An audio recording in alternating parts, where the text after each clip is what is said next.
Parts of the southeast are expecting another day of record-breaking heat. At least 48 children have died this year from being left in hot cars. That's close to matching last year's record number. The most recent death happened on Tuesday in Phoenix, where a 4-month-old was left inside a van on a 91-degree day. Kris Van Cleave is in Washington. Kris, why does this keep happening, and how do we stop it? Well, Anthony, the technology in this car may be part of the solution. But, kids are more susceptible to heat stroke, so that's part of the problem. The vast majority of the time, 84% of these cases, it's purely accidental. The parent either forgets the child is in the car or the kid got into the car without the parents knowing. Now, the obvious question, how does a parent forget their child is in the car? Mental health experts say it's complicated. Often there's a change in routine coupled with how our brains are wired. I remember apologizing to her. Wes and Dawn Peabody's 2-year-old daughter Maya died after she was mistakenly left in the back of Wes's car outside their Phoenix area home. I didn't know she was in the car until I saw her in the car, and that was just, I don't have words for what that was like. It was a Saturday. Dawn usually drove Maya, but the routine changed. Family was in town, and Wes forgot she was in the back seat.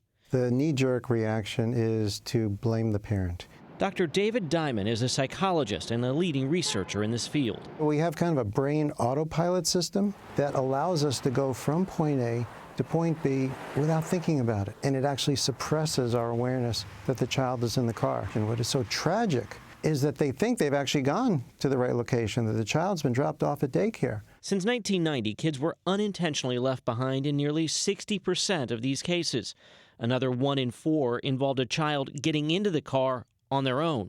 I didn't remember that she had gone home with us until Dad asked where she was at. And then you go outside and you see her in the car. And Yep, that was hard.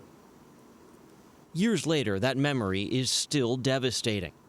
The Peabodys are now urging Congress to pass a bill requiring car makers to install a backseat warning system. A system like the one Hyundai is rolling out, but as an optional feature. It includes a chime and dashboard message to check the back seat. If the driver locks the car and walks away, the horn goes off and the car sends a push alert to the owner's phone. Just last month, automakers agreed to voluntarily make some form of backseat alert standard in cars by 2025. I think we're going to save lives. Republican Senator Roger Wicker is sponsoring a bill to require the alerts, but he supports the voluntary agreement.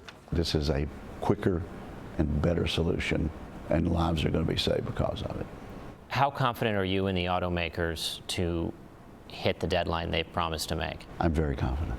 But safety advocates worry there's no set standard and no binding requirement. We want to make sure that this is an enforceable rule, something that they have to be sure it's the complete system, both an alert and a notification. For the Peabodys, talking about Maya, a silly toddler with a habit of running up and hugging people, is a way to warn parents. This tragedy can happen to anyone. First, hug your kiddos, tell them you love them. But every parent, every time, needs to open that back door. Open that back door and make sure you don't have precious cargo back there. Now, Hyundai is going to make part of this system standard in all of its cars, the dashboard and the chime, but that second level, the horn and the push alert, that's only available in certain options. If you don't have a car with these systems, experts say there are a couple of simple things you can do. Keep something like a teddy bear or a kid's toy up front with you, and put something in the back seat of yours that you'll need, like maybe your shoe or your briefcase. Gail? That is really good advice, Kris Van Cleave. I always think put your purse back there. Thank you. It's nice to see guys at Peabody's still together because in so many cases... I thought the same thing. I thought it immediately, it splits families apart. And I don't understand why it can't be a mandatory, it shouldn't be an option. It should be a mandatory thing that's in cars. We have the technology to do it. Yeah, sometimes it's expensive, though, and you got to give people the option whether they want to do it. Whatever the cost. Yeah, but it certainly, it literally could save lives. Yes, yes it could.